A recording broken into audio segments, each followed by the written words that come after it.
marka tacriif iyo qeexid buu leeyahay amniga waxa lagu qeexaa awoodda dawladdu u leedahay inay ka jawaabto khatarta cadawga iyo weeraradiisa iyo xasiloonida dalka iyo ilaalinta muwaadinku cabsi la'aan inuu ku socdo horta amnigu waa kaas laakiin ma ahan midka madaxdu ay noo sheegayaan oo xalay ra'iisul wasaaruhu noo sheegay intuu wiilal dhar madow iyo suudad wato bistoolad wata geesaha iska dhigay korka korona ciidamo xayndaab ka dhigtay korna amisom ka sii xigto inuu yiraahdo anigu amni baan ku jira asagu waa runtiis amni baa ku jira madaxweynaha waa runtiis amni baa ku jira xildhibaanada waa laga yaabaa inay amni ku jiraan laakiin amniga dadka aan ka waraysanayno waa dadka amni darradu haysato waa dadka shacabka maalin walba la qarxinayo maalin walba inta kaamara la qaato duhur cadlalaynayo dadka laga waraysanayo oo aan rabno warkooda in la dhagaysto kuwaas weey ma ahan wasiir mana ahan ra'iisul wasaare mana ahan madaxweyne dadka amni darradu haysta waa kuwaas waayo raggan kale waxay ku jiraan amni may ku jiraan madaxweynuhu muxuu yiri halkan 5 Febraayo 2017 maalinkii hadal jeedintiis asagoo musharax wuxuu yiri waxaan 2 sano gudahood ku soo afjari doonaa al-shabaab wax la yiraahdo 2 sano gudahood waxaan ku soo afjari doonaa waxa loo yaqaano al-shabaab oo argagixisada 2 sano waxa ka dhiman 3 bilood hadii aan qaldanayn ama 4 bilood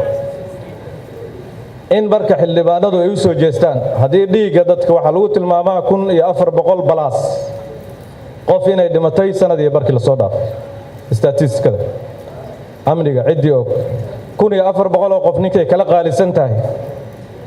inuu xil qof ilaaliyo ama inuu maaragtay difaac kale u istaago oo baarlamaanka gudihiisa isaga mas'uuliyadaas Ilaahay kula xisaabtamaya laakiin dhiiga dadku qaalibu agteena ka yahay in qof kasteena ku imaan doonta xildhibaano walaalaheena ayayna ku timid hadda dhow marka inaan wax kale iyo meel kale lala aadin oo aan la dhihin hadii la yiraahdo war amnigeena aan ka waranno war dalkii xaaladaas ku sugan yahay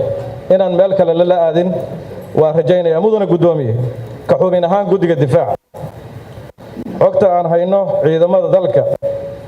iyo amisomba waxay soo firaaqeeyeen in ka badan 30 goobood oo argagixisadu ay joogto oo ay ciidanku haysteen oo hadda ay ka taliso argagixiso ay kamid yihiin degmooyin waaweyn waa ciidamada amisom iyo ciidamada dalka labaduba waxaa dhintay dadkan sheegaynay 1400 oo qof intaan meeshan iska fadhinay oo aan ku soo laalaabaynay oo baabuurta bullet proofka iyo mushaarkan iska qaadanaynay ma haysatiin miya alla idin gadaya waxaa dhacay isbedelo hay'adaha amniga 4 wasiir gaashaandhig 2 wasiir amni 4 taliye xoog 3 taliye booliis 3 taliye nabad sugid 3 taliye usluub iyo isbedelo ilaa heer unug ciidan xuseeya oo ciidankii u ekaaday awr buubayo kale oo maalinba kii daga aan la xasuusanayn kii hadda la magacaabo laga xiisa dhacay isla markiiba taliye cusub la iska keenay 4 biloodba qof cusub waxaana keenaysa arintaas runtii xisaabta laanta